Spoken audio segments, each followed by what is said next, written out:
আমি কাল সন্ধ্যে থেকে জার্নি করছি। স্টুডেন্টরা একটু 90s টাইপের একটু ভাইব দিচ্ছে, যেহেতু এটা হরিয়ানার এইদিকে। খুব বাজে, মানে আমি তো 0 রেটিং দেবো না পেরে, তাই উঠলাম। আর কি করা যাবে। ডোডো ডোডো ডোডো নাম, ডোডো ডোডো। যেহেতু আমার বাড়িতে একটা কুকুর আছে, সেই জন্য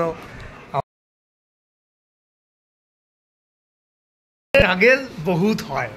আপনারা বুঝতে পারছেন তো, জীবনে স্ট্রাগেল বহুত হয়, কিন্তু জীবনের স্ট্রাগেল একদিকে, আর স্টুডেন্ট যখন বাড়ি যায় তার স্ট্রাগেল একদিকে। 7 ঘন্টা ট্রেন লেট, ছেলে এখন যাবে লাগেজ টাগেজ নিয়ে, এখনও 6-7টা মনে হয় লাগেজ আছে, বাড়ি যাবে প্যাক করে।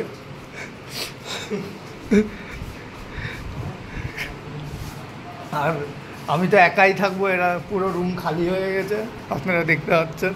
আর সবাই প্যাক করে লকার টকার খালি করে সবাই বাড়ির দিকে রওনা দিয়ে ফেলেছে, শুধু আমি একাই থাকবো বসে রুমে।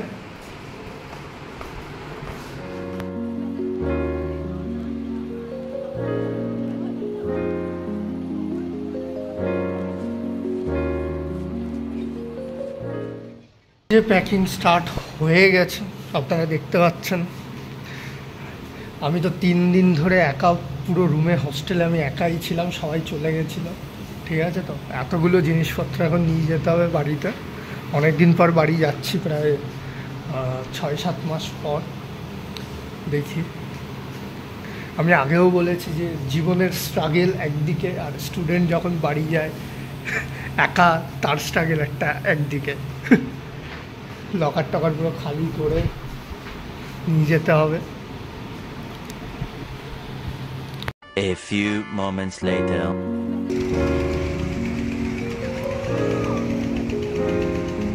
এখান থেকে বাস ধরবো আমি, লাগেজ টাগেজ এখানে। এখান থেকে বাস ধরে চণ্ডীগড় যাবো এখন। ওখান থেকে আবার সকালবেলা বাস ধরে দিল্লি যাবো, দিল্লি থেকে ফ্লাইট আছে।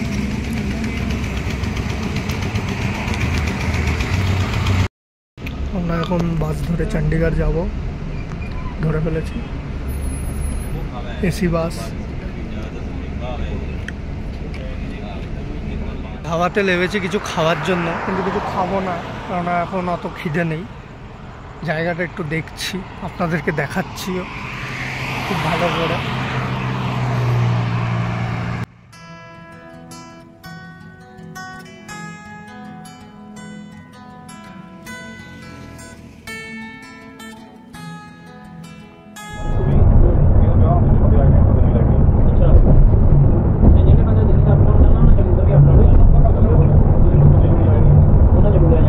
One hour later. তো পৌঁছে গেছি আমি, এখন গাড়িতে করে আমার বন্ধুদের বাড়ি যাবো চণ্ডীগড়।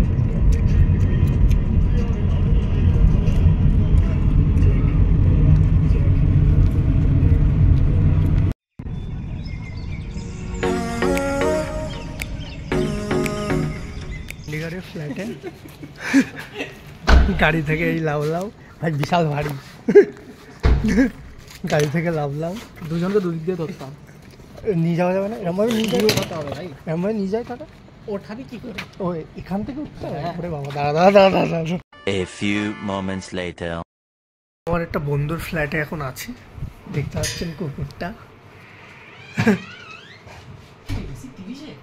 প্যাকিং হচ্ছে, দেখতে পাচ্ছেন আপনারা। বিশাল প্যাকিং। কুকুরটা খুব কিউট কিন্তু। এই দেখুন, কি নাম? ডোডো নাম, ডোডো। যেহেতু আমার বাড়িতে একটা কুকুর আছে, সেই জন্য আমাকে দেখে ভয়টাই পায়নি, খুব আদর করছিল আমাকে। The next day. দিল্লির বাস ধরার জন্য বেরিয়ে পড়েছি। এখান থেকে আমাদের আঙ্কেল নিয়ে যাবে দিল্লির বাস ধরার জন্য। ওখান থেকে মানে এখান থেকে বাসটা ধরে দিল্লিতে আমরা পৌঁছাবো, ওখান থেকে ফ্লাইটটা ধরবো। তাদের আগেও বলেছি 3-4 ঘন্টা লাগবে যেতে।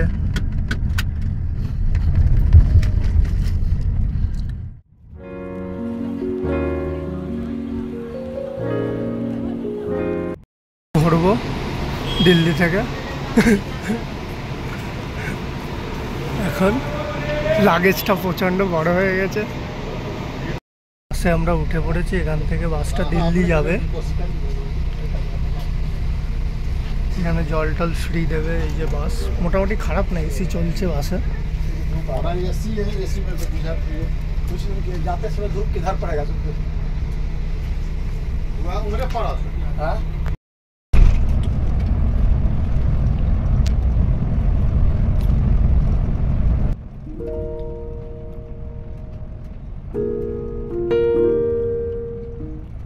Three hours later.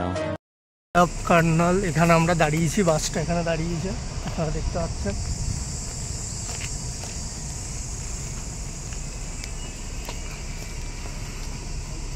এটা রেস্টুরেন্ট তৈরি হচ্ছে এখানে।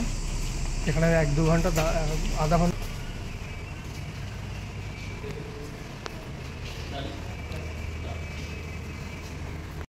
রেস্টুরেন্টে একটু 90s টাইপের একটু ভাইব দিচ্ছে, যেহেতু এটা হরিয়ানার এইদিকে। তো প্রাইস তো বিশাল। শুধু আমি কোল্ড কফিটাই অর্ডার করেছি, 90 রুপিসের কোল্ড কফি। আমি 40 টাকায় কোল্ড কফি খাই।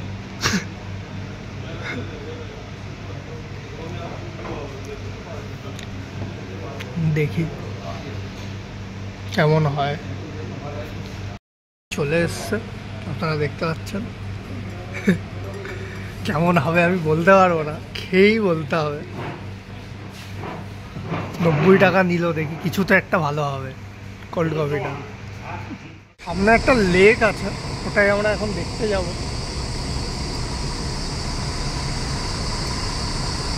রেস্টুরেন্টটাতে ঢুকে মনে হলো যে হর্ষদ মেহতার 1992-তে ঢুকে গেছি আমরা। মনে হয় ফিল্মের শুট এখানেই হতো। পুরোনো যুগের ভাইব খুব দিচ্ছে, 90s-এর ভাইব।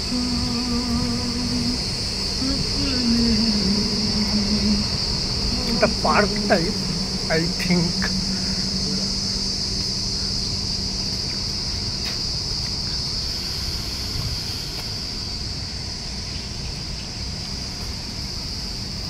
রবীন্দ্রনাথ থেকে এখানে বসে কবিতাটা লিখেছে। না, রবীন্দ্রনাথ হরিয়ানাতে আসেইনি ভাই। রবীন্দ্রনাথ ছিল। এবার তো গালি খাবি ভাই, কেটে দেবো টেনশন। এটা কিন্তু বাঙালিরা লিখেছে, আমি আপনাদের বলছি, কেউ বললো না। না, এর মাঝখানেই নৌকা নিয়ে গিয়ে হরিয়ানাতে আসেইনি রবীন্দ্রনাথ ঠাকুর। হরিয়ানবি কবিতা লিখে, পরে উনি বাংলায় যায়, গিয়ে বাংলা শেখে, তারপর উনি বাঙালি হয়ে যায়। কিন্তু জেনারেশন ওয়াইজ অনেক কিছু এবার তো বাঙালিরা মুতেই দেবে মুখে। উনি একদম প্রপার জাত ছিল, কাজই করতে হবে। চ্যানেল ব্যান হবে আমার, বুঝে গেছি আমি। অনেক এসে গেছে। চলো, ঠিক নেই, জায়গাটা খারাপ না, কিন্তু প্রচণ্ড রোদ, প্রচণ্ড গরম, জল টেনে নিয়েছে।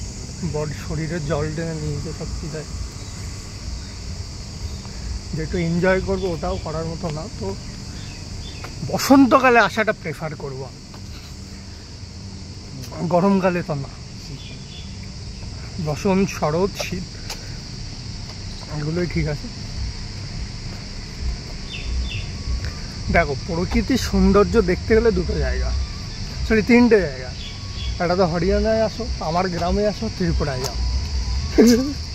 যদিও আমি যাইনি এখনো অবধি ত্রিপুরাতে, ওটা গেলেই বুঝতে পারবো, কিন্তু খুব শুনেছি।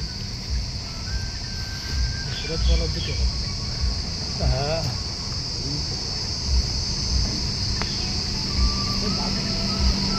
আচ্ছা, ছেড়ে দিয়েছে। আটকে গেলে কি করবো ভাই? চণ্ডীগড় চলো।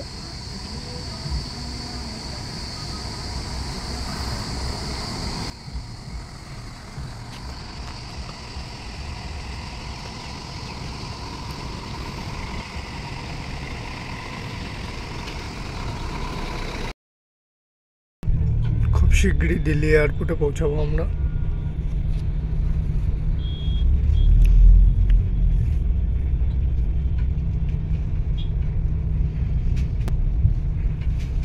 এখানে প্রচণ্ড গরম, মেসেজও চলে এসছে, হিট ওয়েভ আছে।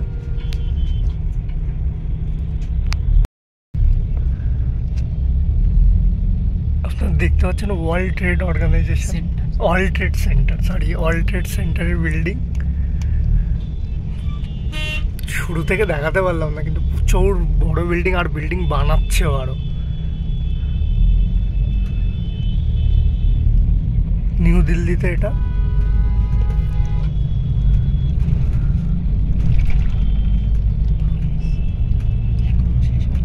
এখনো শেষ হয়নি।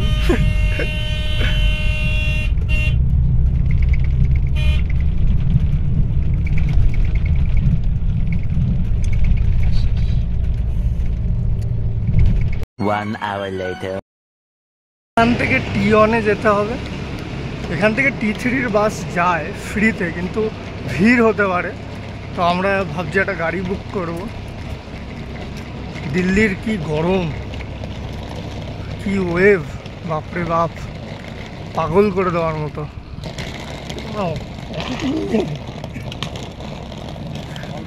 হ্যাঁ, পৌঁছানো নিয়ে কথা, এটাও ঠিক।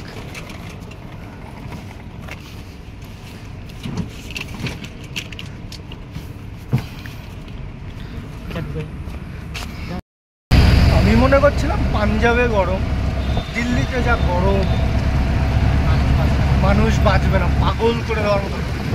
মিডিলে তো দেখাতে পারি না আপনাদেরকে, একটা গাড়ি আগুন লেগে গেছিলো গরমে, বাস্ট করেছে আগুন, গাড়ি ব্লাস্ট করে, হিট ওয়েভ ছড়াচ্ছে, হিট ওয়েভ।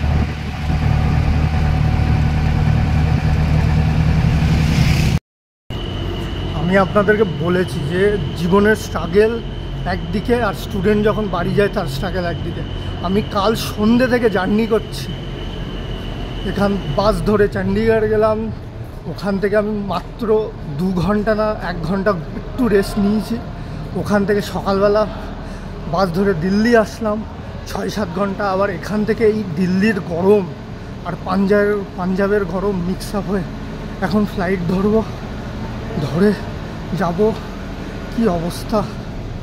আর তার উপরে নাকি শুনছি ফ্লাইট ডিলে হতে পারে। রিজন হচ্ছে কলকাতাতে সাইক্লোন আসছে, ঝড় বৃষ্টি প্রচণ্ড, এটা একটা রিজন। এখন এয়ারপোর্টে পৌঁছালাম, ব্যাগ চেক করলাম, এখন চেকিংয়ে দেবো, টিকিটটা নেবো। আর দিল্লির গরম আমার লাইফের best and dangerous journey. Check করে নেন, বদল করি না।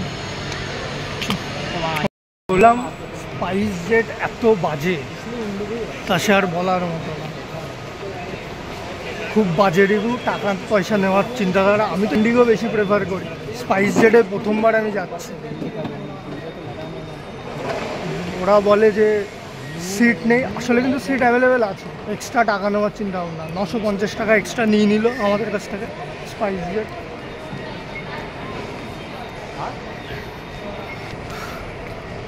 বলার নেই।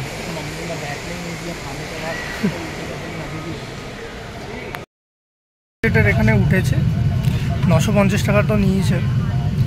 সিট দেখো ভাঙা, পিছনও করা যায় না, এখানে শেল্ফ রাখার জিনিসপত্রও নেই। এদের সিটগুলো দেখো কী অবস্থা, খুব বাজে। মানে আমি তো 0 রেটিং দেবো, না পেরে তাই উঠলাম, আর কি করা যাবে, জানতাম না এরকম বাজে অবস্থা।